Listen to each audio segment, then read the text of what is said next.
El presidente de Ucrania, Volodymyr Zelensky, dijo que está dispuesto a dejar su puesto inmediatamente a cambio de que Ucrania sea parte de la OTAN y le pidió al presidente de Estados Unidos, Donald Trump, que comprenda su posición y aporte garantías de seguridad concretas para ayudar a Kiev a defenderse de lo que llamó la invasión rusa. El mandatario ucraniano reafirmó su disposición a firmar el acuerdo propuesto por Estados Unidos sobre el reparto de los recursos naturales de Ucrania, que contempla una división del 50% entre ambos países. La cumbre servirá para hablar de nuevos pasos para lograr el final de la guerra y para abordar también posibles garantías para Ucrania una vez termine el conflicto. Si se trata de la paz en Ucrania y realmente quieren que deje mi puesto, estoy dispuesto a hacerlo. Puedo cambiarlo por el ingreso a la OTAN si existe tal oportunidad. Lo haré inmediatamente, sin una larga conversación al respecto. Y le decía, al iniciar esta emisión, se están haciendo distintos balances en torno a lo que ha ocurrido a lo largo de estos 3 años de que inició el conflicto armado entre Rusia y Ucrania. La ACNUR informó que la invasión se convirtió en una crisis humanitaria sin precedentes. El organismo estimó que cerca de 10.6 millones de ucranianos se han desplazado, lo que equivale a casi un cuarto de la población antes de la guerra. En Ucrania, los sectores agrícolas e industriales de esa nación europea han sido destruidos y se calcula que el 30% de los empleos previos a la invasión se han perdido. La ONU informó que más de 1 millón de muertos y heridos ha dejado el conflicto armado desde su inicio, el 24 de febrero de 2022, y entre las víctimas hay 600,000 rusas. Tenemos más detalles en este reporte de Euronews. El presidente del Parlamento ucraniano ha dicho que el gobierno empezará a trabajar a partir del lunes en un acuerdo con la Casa Blanca para el acceso de Estados Unidos a los recursos minerales ucranianos. En declaraciones a la cadena japonesa NHK World, Ruslan Stefanchuk dijo que cualquier acuerdo debe incluir garantías de seguridad por parte de Washington. El acceso estadounidense a los minerales de tierras raras de Ucrania fue presentado por primera vez a Volodymyr Zelensky por el secretario del Tesoro estadounidense Scott Bessent a principios de febrero. Washington pide un recorte del 50% de todos los ingresos generados por los recursos minerales y naturales de Ucrania, lo que los funcionarios estadounidenses califican de pago por el apoyo militar previo. Pero Zelensky rechazó las exigencias de Washington de $500,000 millones en riqueza mineral, alegando que Estados Unidos no ha proporcionado esa cantidad en ayuda militar. Desde 2022, Estados Unidos ha proporcionado a Ucrania armamento por valor de unos $67,000 millones, $64,000 millones de esos. Y para analizar lo que está ocurriendo allá en Ucrania y toda esta situación o este intento de acuerdo por parte de las autoridades de Rusia y Estados Unidos para poner fin a la guerra, tenemos en la línea telefónica, y me da mucho gusto recibir en los micrófonos de Imer Noticias a Gabriel Gaspar, ex viceministro de Defensa, Fuerzas Armadas y Guerra de Chile, ex embajador, cientista político y analista latinoamericano. Bienvenido, Gabriel.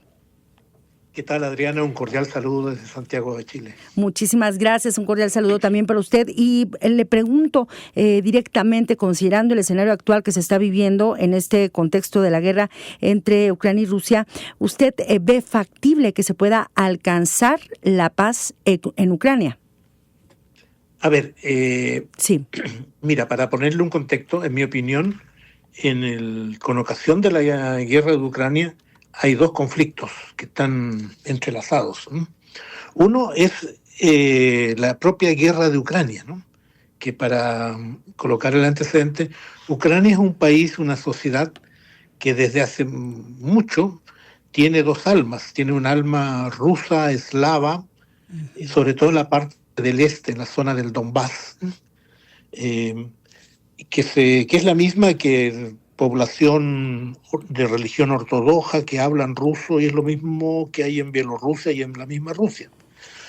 Pero también tiene una parte más occidental de origen polaco-lituano, que es la que está en la zona oeste, y entonces ahí hay un conflicto entre ellos, que hoy día se expresa en la guerra, que no nace 3 años atrás, sino que estalla, digamos, a su nivel máximo. Así es. Pero junto con esta guerra ucraniana,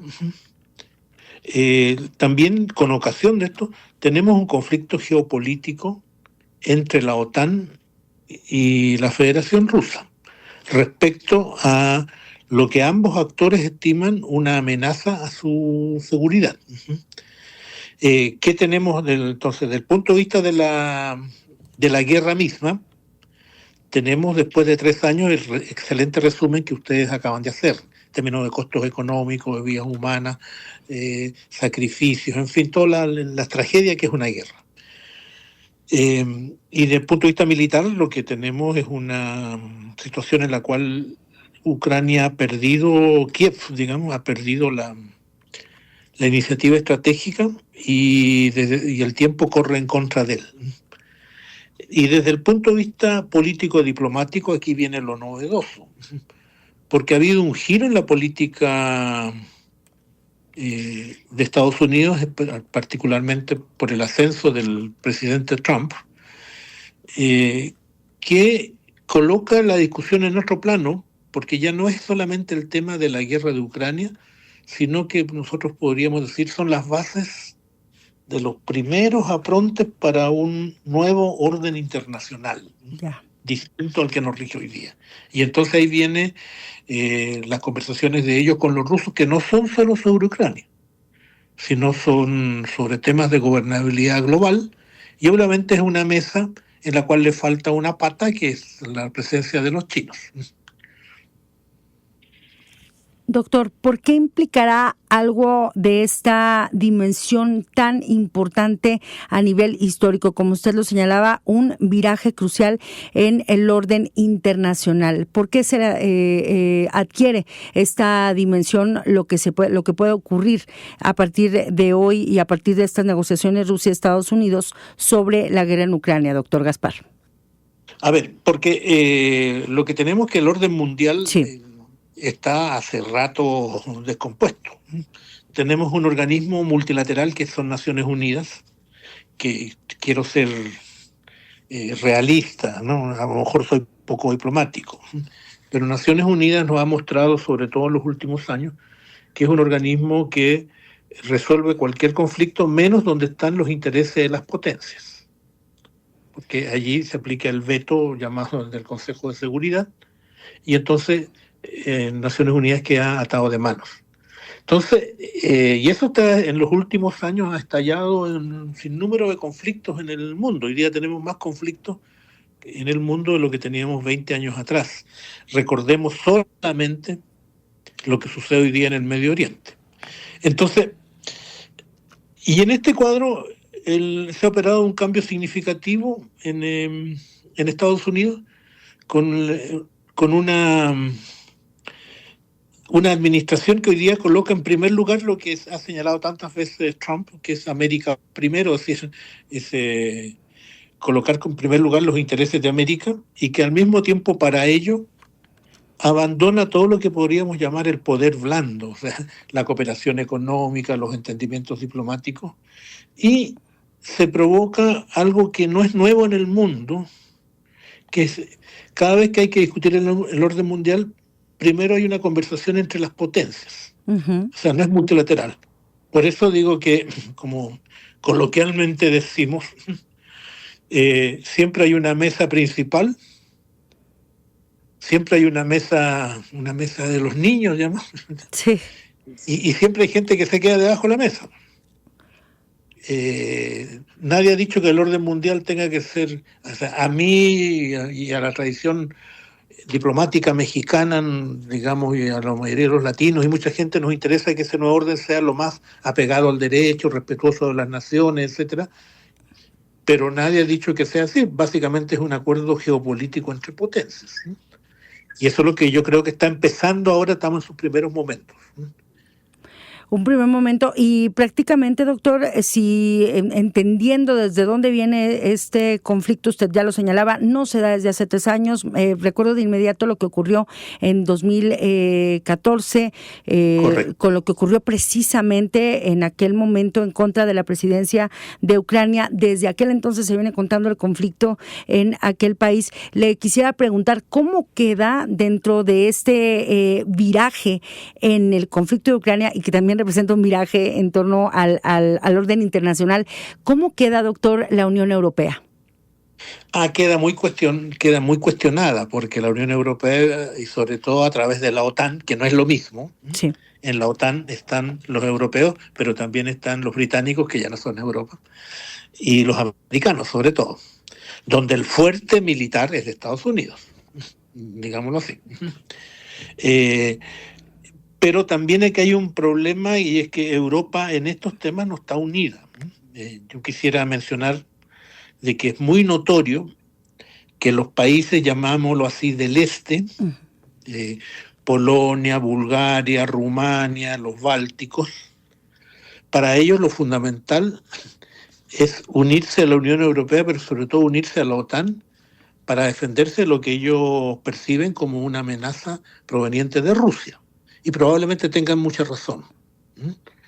En cambio, lo que sería la Europa más occidental, Alemania, Francia, España, Bélgica, en fin, lo que perciben es que la guerra que dura mucho y que es un barril sin fondo, y que ya llevan 3 años, y que tú recién señalabas que hay 7 millones de refugiados ucranianos afuera, la mayoría de ellos en Europa, que tienen que ser financiados por los europeos. La guerra les ha traído un costo altísimo en materia de energía, que ya no disponen del gas ni del petróleo ruso, entonces eso tienen que hoy día comprarlo en gas licuado a empresas norteamericanas que se los venden a precios más caros. Entonces hay una disconformidad, se está agotando esa voluntad original, y eso se expresa electoralmente. Parte de ello también explica el resultado de las elecciones alemanas de ayer.